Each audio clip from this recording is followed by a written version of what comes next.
Salut à tous, aujourd'hui c'est la vidéo des films du mois, mais pas comme d'habitude. Cette fois-ci on change un peu le format de la vidéo, parce qu'en fait au lieu de vous mettre en intégralité tous les films que j'ai vus, j'ai fait une sélection entre eux. Maintenant il y aura au début de la vidéo les pires films ou les déceptions du mois, ensuite un film qui m'a surpris, une belle découverte, que ce soit sur la découverte d'un film ou sur celui de leur réalisateur, et puis pour finir je citerai les 3 films que j'ai préférés et que je recommande le plus. On commence par le premier film et en soi il n'est objectivement pas mauvais mais j'ai été très déçu. 2001 A Space Odyssey de Stanley Kubrick, qui est sorti en 1968, est pour moi un film particulier. Autant sur le plan de la mise en scène, j'ai été bluffé. Les effets spéciaux sont incroyables, on est avant 1970, donc c'est une énorme prouesse technique, sachant que le plus beau est quasiment l'intégralité des effets spéciaux et qui n'ont en aucun cas vieilli. Le problème de ce film, c'est que ce film, je l'ai adoré pour plein de choses, et notamment pour la partie dans l'espace, qui est pour moi le meilleur arc. Je trouvais l'approche visionnaire et intéressante. Les personnages étaient vraiment bien écrits et j'aimais beaucoup cette partie-là du scénario.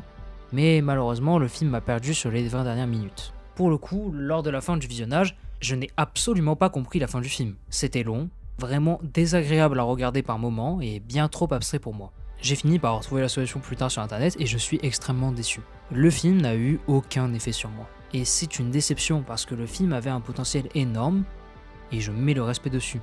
J'ai adoré les vaisseaux, la direction artistique, l'ambiance dans l'espace qui est très bien retranscrite, sachant qu'on est avant le premier voyage sur la Lune, donc pour l'époque c'est vraiment bien. Je trouve juste tout l'aspect subjectif, un peu plus profond du film, un peu trop complexe pour moi, et malheureusement c'est mon point de vue personnel. On enchaîne sur la découverte que j'ai faite ce mois, et c'est le premier film que je vois du réalisateur Park Chan-wook avec The Decision to Live sorti en 2022. Ce film m'a ouvert la porte pour le cinéma de ce réalisateur coréen qui a réalisé la trilogie de la vengeance. La trilogie de la vengeance, c'est Old Boy, Lady Vengeance et Sympathy for Mr. Vengeance. En tout cas, ce film de lui, j'ai un peu découvert par hasard, je l'ai beaucoup aimé. On suit ici un capitaine de police qui enquête sur une mort. Les morts, c'est la chose qu'il préfère par-dessus tout dans son métier. Ce policier est sans conteste dans ce film la clé de toute sa complicité. Il est celui qui lui apporte de la profondeur, avec bien sûr le suspect qui est également très intéressant. On a ici affaire à un film sur une enquête policière qui rivalise, voire même surpasse en me faisant la réflexion avec celle de Seven. On est bien plus plongé dans la psychologie. On a un intérêt à analyser le policier, son état mental, la manière dont il est filmé, son regard, bref le film est très explicite à partir du moment où l'on fait attention à son environnement. Même si beaucoup d'autres films policiers intègrent dans leurs propos les thématiques de l'esprit et de la psychologie du policier, je trouve ici qu'elle est bien mieux amenée et plus originale. Personnellement, si je dois encore faire une comparaison avec Seven, que je cite pour sa popularité, je dois dire que je n'ai pas aimé Miles, le personnage de Brad Pitt. Il était trop générique et prévisible, gâchant pour moi le film par plusieurs aspects. Qui a fait au final que je préférais Somerset, le personnage de Morgan Freeman, qui était bien plus subtil et profond. Ce Decision to Live, c'est aussi tout un travail sur la photo, sur les lentilles, la colorimétrie, et en plus des choix de décors que je trouve intéressants. J'ai été donc vraiment séduit par ce film dans son intégralité et je le recommande car c'est un film qui est super intéressant à voir. On passe aux 3 films que j'ai préféré voir dans le mois, et en premier pour le top 3 on retrouve There Will Be Blood de Paul Thomas Anderson sorti en 2007. Paul Thomas Anderson, vous le connaissez peut-être pour One Matter After Another qui a gagné un paquet d'Oscars cette année avec entre autres celui du meilleur film. Pour venir à There Will Be Blood, on est sur une œuvre sombre et très différente de ce que j'ai l'habitude de voir. Juste pour le personnage de Daniel Day-Lewis qui porte le même nom dans le film, il faut regarder cette œuvre de Paul Thomas Anderson. C'est un film qui raconte jusqu'où un pétrolier est prêt à aller pour gagner encore plus d'argent. Mensonges, manipulation, fausses promesses, abus, corruption, avidité, violence, tout est représenté en cet homme. Autour de cette œuvre incroyable, on voit comment l'or noir corrompt de plus en plus les gens. C'est un film qui est direct, extrêmement bien filmé, avec encore une BO de John Greenwood qui est incroyable. Les décors et la photo sont superbes avec des scènes avec du feu qui sont magiques. Tout le cast est génial. Mais Day-Lewis, il nous livre une performance qui est au-delà de ce que l'on a l'habitude de voir et qui bouleverse profondément. Il a d'ailleurs eu un Oscar pour sa performance et je le trouve totalement mérité, parce que c'est lui qui porte le film et c'est lui qui les transporte à un stade supérieur. Même là, après avoir mis du temps à écrire ma review et la vidéo, j'ai encore des scènes qui me reviennent en tête et que j'ai vraiment trouvé géniales. Say it louder. Say it louder. I've abandoned my child. I've abandoned my child. I've abandoned my boy. Beg for the blood.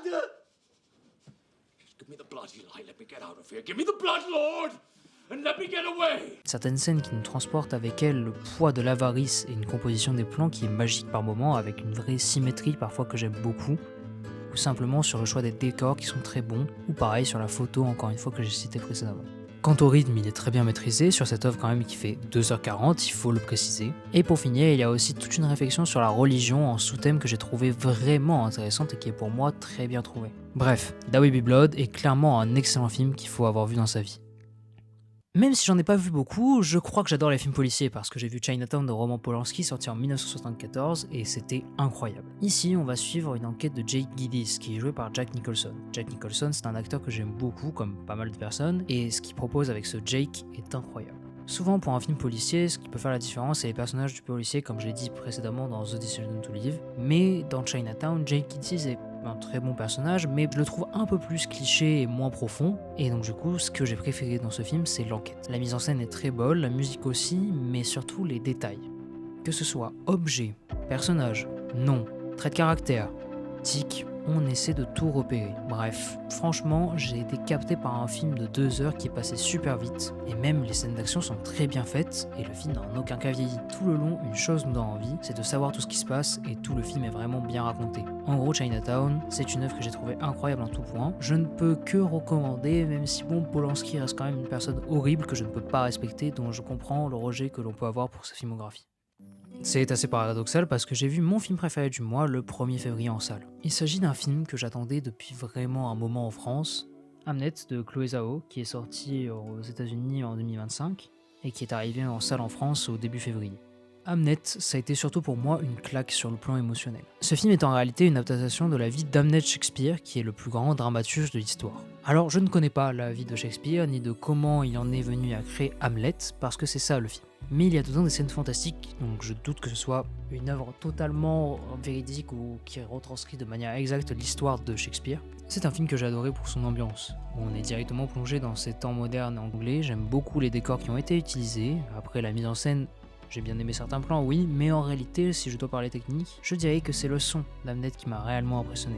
Que ce soit la BO extra-diégétique ou encore les sons diégétiques qui sont intentionnellement amplifiés, notamment avec tout le côté spirituel qu'a la nature avec certains personnages. C'est vraiment un élément pour moi qui a justifié le fait d'aller en salle parce que je trouvais qu'il y avait vraiment un réel intérêt. Après, ce qui a fait vraiment pencher le film dans l'excellence pour moi, c'est l'acting de Jessie Buckley et Paul Mescal qui sont géniaux sans conteste, ainsi que le scénario qui est très émouvant et bien construit. Je pense par contre que mon ressenti sur Hamnet reste très personnel car j'ai transposé certains éléments du film avec ce qui pourrait arriver dans ma vie personnelle. Donc oui, j'ai été profondément marqué sur cette œuvre, parce qu'elle a su me faire ressentir les émotions qu'elle véhiculait et franchement, moi de mon côté, les émotions que j'ai reçues et que j'ai ressenties, ça m'était pas arrivé depuis longtemps devant un film. C'est actuellement pour moi mon film préféré de l'année 2025, donc oui, je le recommande totalement. C'est la fin de la vidéo, j'espère vraiment que vous avez aimé cette nouvelle façon de faire les films du mois. J'en profite pour vous dire d'aller checker mon compte Letterboxd sur lequel j'ai vu plus de 700 films. N'hésitez pas à mettre un like, à commenter et à vous abonner. C'était The Busy One, salut!